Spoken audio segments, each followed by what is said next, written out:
The Pigman, Chapter 2. I should never have let John write the first chapter because he always has to twist things subliminally. I am not panting, and I am not about to have a thrombosis. It's just that some very strange things have happened to us during the last few months, and we feel we should write them down while they're fresh in our minds. It's got to be written now before John and I mature and repress the whole thing. John doesn't really curse that much, and I don't think he needs his system. But even when we were in Miss Stewart's typing class, he had to do something unusual all the time, like type a letter in the shape of an hourglass. That's the kind of thing he does. And as you probably suspected, the reason John gets away with all these things is because he's extremely handsome. I hate to admit it, but he is. An ugly boy would have been sent to reform school by now. He's 6 feet tall already, with sort of longish brown hair and blue eyes. He has these gigantic eyes that look right through you, especially if he's in the middle of one of his fantastic everyday lies. And he drinks and smokes more than any boy I ever heard of. The analysis would call his family the source problem or say he drinks and smokes to assert his independence. I tried to explain to him how dangerous it was, particularly smoking, and even went to the trouble of finding a case history similar to his in a book by Sigmund Freud. I almost had him convinced that smoking was an infantile, destructive activity when he pointed out a picture of Freud smoking a cigar on the book's cover. If Freud smokes, why can't I? Freud doesn't smoke anymore, I told him. He's dead. Another time, I got my mother to bring home a pamphlet about smoking in which they showed lungs damaged from tobacco poisons. I even got her to borrow a book from a doctor, which had large color plates of lungs that had been eaten away by cancer. She's a nurse and can get all those things, but nothing seems to have any impact on John, which I suppose brings us right back to his source problem. Actually, we both have families you wouldn't believe, but I don't particularly feel like going into it at the moment because I just ate lunch in the cafeteria. It was Swiss steak. That is, they called it Swiss steak. John called it filet of gorilla's heart. Also, you'll find out soon enough that John distorts when he isn't out and out lying. For example, in Problems in American Democracy the other day, Mr. Weiner asked him what kind of homes early American settlers lived in. And John said tree huts. Now, John knows early American settlers didn't live in tree huts, but he'll do just about anything to stir up some excitement. And he really did set off those bombs when he's a freshman, which, when you stop to consider, sort of shows a pattern, an actual pattern. I think he used to distort things physically, and now he does it verbally more than any other way. I mean, take the cricket, for instance. Miss Rylan. She's across the library watching me as I type this, and she's smiling. You'd think she knew I was defending her. She's really a very nice woman, though it's true, her clothes are too tight. And her nylons do make this scratchy sound when she walks.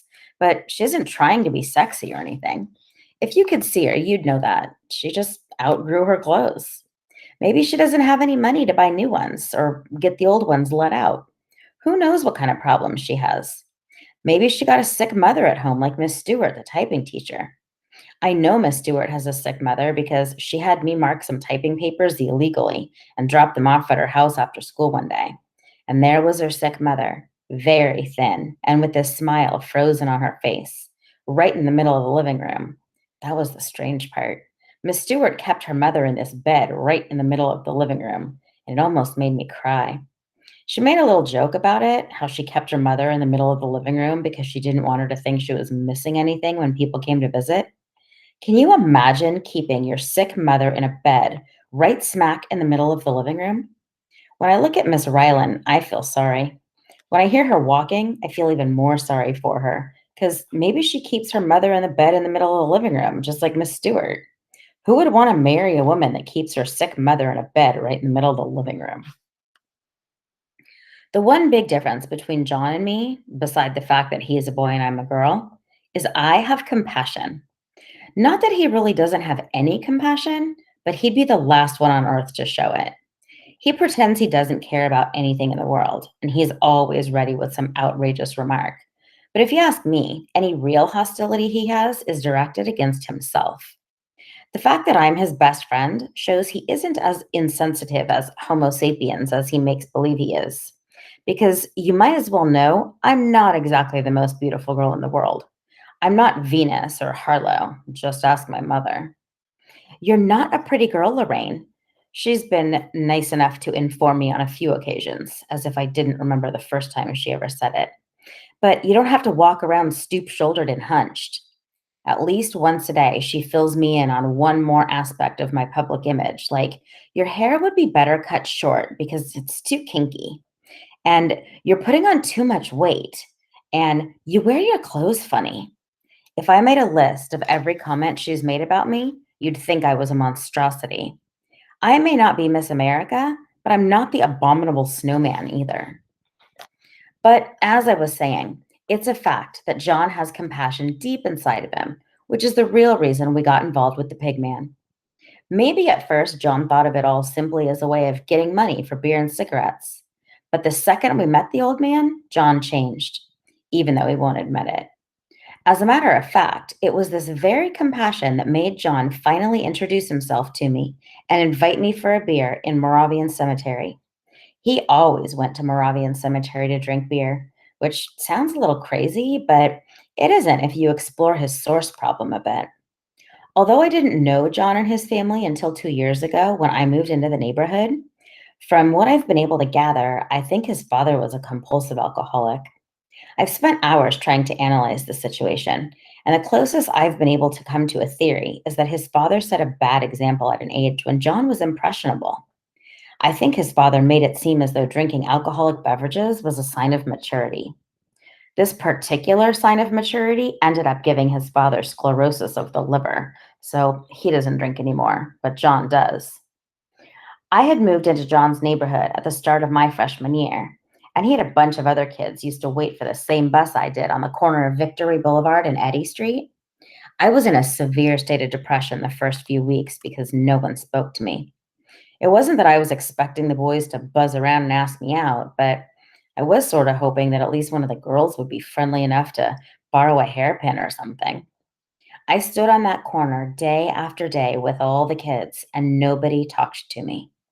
I made believe I wasn't interested in looking at the trees and houses and clouds and stray dogs and whatever. Anything not to let on how lonesome I felt inside. Many of the houses were interesting as far as middle class neighborhoods go.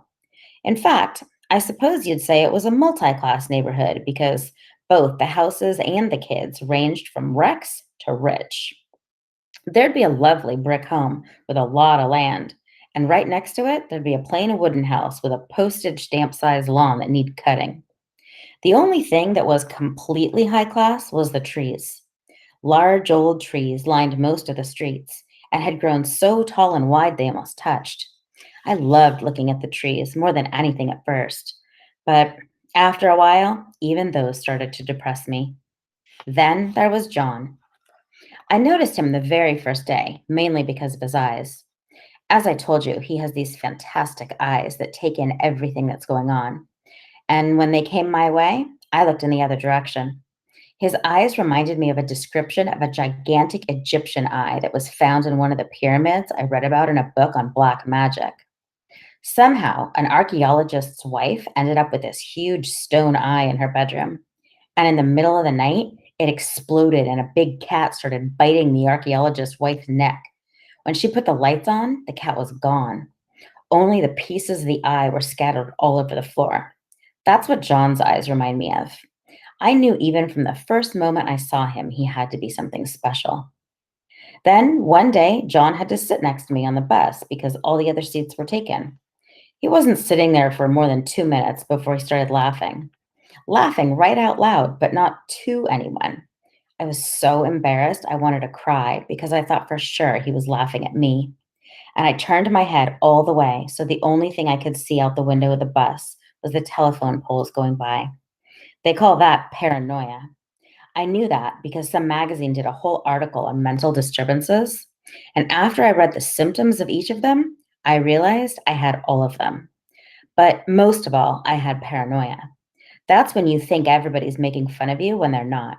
Some extremely advanced paranoiacs can't even watch television because they think the canned laughter is about them. Freud would probably say it started with my mother picking on how I look all the time.